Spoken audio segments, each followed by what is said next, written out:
அக்காலத்தில் இயேசு தீர் பகுதியை விட்டு சீதோன் வழியாகச் சென்று தெக்காபொலி பகுதி நடுவே வந்து கலிலேய கடலை அடைந்தார். காது கேளாதவரும் திக்கிப் பேசுபவருமான ஒருவரை சிலர் அவரிடம் கொண்டு வந்து அவர் மீது கை வைத்து குணமாக்குமாறு அவரை வேண்டிக் கொண்டனர். இயேசு அவரை கூட்டத்திலிருந்து தனியே அழைத்துச் சென்று தம் விரல்களை அவர் காதுகளில் விட்டு உமிழ் நீரால் அவர் நாவை தொட்டார். பிறகு வானத்தை அண்ணார்ந்து பார்த்து பெருமூச்சு விட்டு அவரை நோக்கி எப்பத்தா, அதாவது திறக்கப்படு என்றார். உடனே அவருடைய காதுகள் திறக்கப்பட்டன, நாவும் கட்டவிழ்ந்தது, அவர் தெளிவாக பேசினார். இதை எவருக்கும் சொல்ல வேண்டாம் என்று அவர்களுக்கு அவர் கட்டளையிட்டார். அவரது கட்டளைக்கு நேர்மாறாக இன்னும் மிகுதியாய் அவர்கள் அதை அறிவித்து வந்தார்கள். அவர்கள் அளவு கடந்த வியப்பில் ஆழ்ந்தவர்களாய், இவர் எத்துணை நன்றாக யாவற்றையும் செய்து வருகின்றார், காது கேளாதோர் கேட்கவும் பேச்சற்றோர் பேசவும் செய்கின்றாரே என்று பேசிக் கொண்டார்கள். கிறிஸ்தாண்டவருக்குள்ளே பிரியமான இறை உறவுகளே, இன்றைய இறைவார்த்தை பகுதிகள் எங்களுக்கு திடம் தருவதாக அமைகின்றது. ஆம், இன்றைய நற்செய்தியிலே நாங்கள் பார்க்கின்றோம், ஆண்டவராகிய இயேசு தீர்சீதோன் பிரதேசத்திற்கு சென்று அங்கே புதுமைகள் செய்கின்றார். இந்த தீர்சீதோன் பகுதி புறக்கணிக்கப்பட்ட பகுதியாக இருக்கின்றது. அந்த இடத்திலே கேள்வி ஞானம் இல்லாத ஒருவர் இறைவன் குணப்படுத்துகின்ற நிகழ்வை இன்றைய நற்செய்தியிலே நாங்கள் பார்க்கின்றோம். இறைவன் ஒரு அற்புதமான செயலிலே ஈடுபடுவதை இன்று நாங்கள் காணுகின்றோம். அவருடைய நாவை உமிழ் நீரால் தொட்டு அவருடைய காதை தொட்டு இயேசு குணப்படுத்துகின்றதை பார்க்கின்றோம். இன்றைய இறைவார்த்தை பகுதியில் முதலாவது இறைவார்த்தை பகுதி, திடமற்ற கால்களை உறுதிப்படுத்திக் கொள்ளுங்கள் என்று ஆண்டவர் அழைப்பு தருவதை ஏசாயா இறைவாக்கினர் மூலமாக நாம் காணுகின்றோம். ஆண்டவர் அவர்களுக்கு சொல்லுகின்றார், அச்சமடையாதீர்கள், பயப்படாதீர்கள், நான் உங்களுடைய வாழ்வை ஆசீர்வதிப்பேன் என்ற ஒரு வாக்குறுதியை கொடுக்கின்றார்.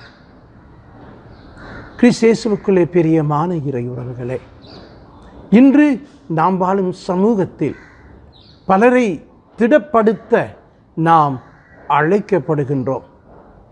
பலரை திடப்படுத்த என்று சொல்லுகின்ற பொழுது இன்று பலரோடு நாங்கள் ஒன்றாக சேர்ந்து பயணிக்க அழைக்கப்படுகின்றோம். இன்று பலருக்கு இறைவனுடைய குரல் கேட்பது இல்லை. நாங்கள் சத்தமும் சந்தமும் நிறைந்த ஒரு சமூகத்தில் வாழ்ந்து கொண்டு இருக்கிறோம். எங்குமே பேரிரைச்சல்.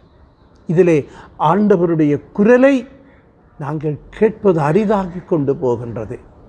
சிலர் கேட்க விரும்பினாலும் அதை கேட்பதற்கு அவர்கள் வழிவகை தெரியாமல் தடுமாறிக்கொண்டு இருப்பதை நாங்கள் காணுகின்றோம். இத்தகைய ஒரு காலச்சூழமைவிலே இறைவன் என்னையும் உங்களையும் அழைக்கின்றார்.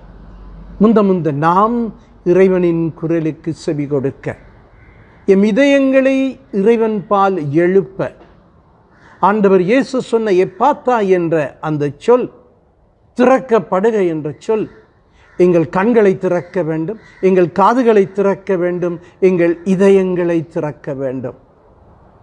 எங்கள் இதயங்களை திறக்க வேண்டும். இறைவனுடைய வார்த்தை அந்த இதயத்திலே பதியப்பட எங்களுடைய காதுகள் திறக்கப்பட வேண்டும். இன்றைய எத்தனையோ ஏழைகளினுடைய குமுறலை கேட்பதற்கு. எங்களுடைய கண்கள் திறக்கப்பட வேண்டும், மக்களினுடைய நல்லதுகளை காண்பதற்கு. இவைகளை நாம் காணுகின்ற பொழுது, கேட்கின்ற பொழுது, நம் இதயத்தில் அவற்றை தங்கச் செய்கின்ற பொழுது, நாங்கள் மற்றவர்களை இறைவன்பால் எடுத்து வருகின்ற, அழைத்து வருகின்ற கருவிகளாக மாற முடியும்.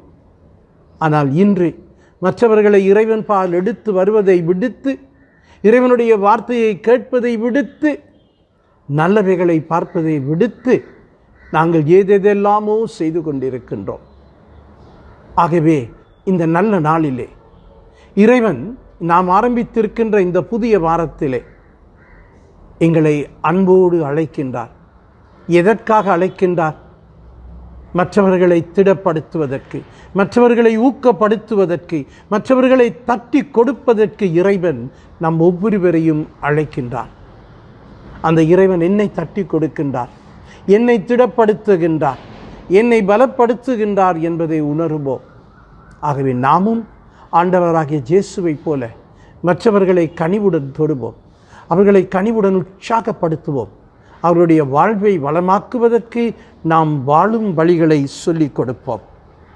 அந்த விதத்திலே அயலவர்கள் நம்மை பார்க்கின்ற பொழுது இறைவன் இவர்கள் வழியாக அற்புதங்கள் செய்கின்றார் என்று சொல்லி ஆண்டவரை போற்றி புகழுவார்கள். அன்பார்ந்தவர்களே, இன்றைய இறைவார்த்தை பகுதியில் இன்னும் ஒரு ஆழமான உண்மையை புனித யாக்கோப்பு எங்களுக்கு சொல்லுகின்றார்.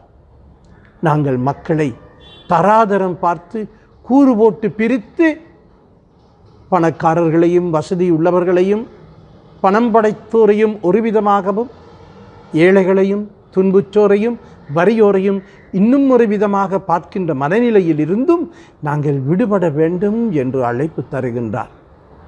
நம்மை நாம் ஆழமாக சோதனை செய்து பார்ப்போம்.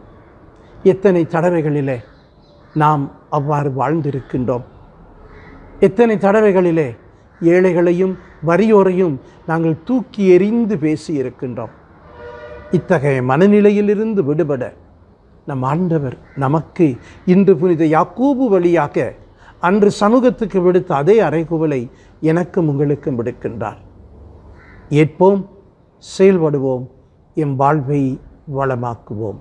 இறைவன் நம் ஒவ்வொருவரையும் ஆசீர்வதிப்பாராக.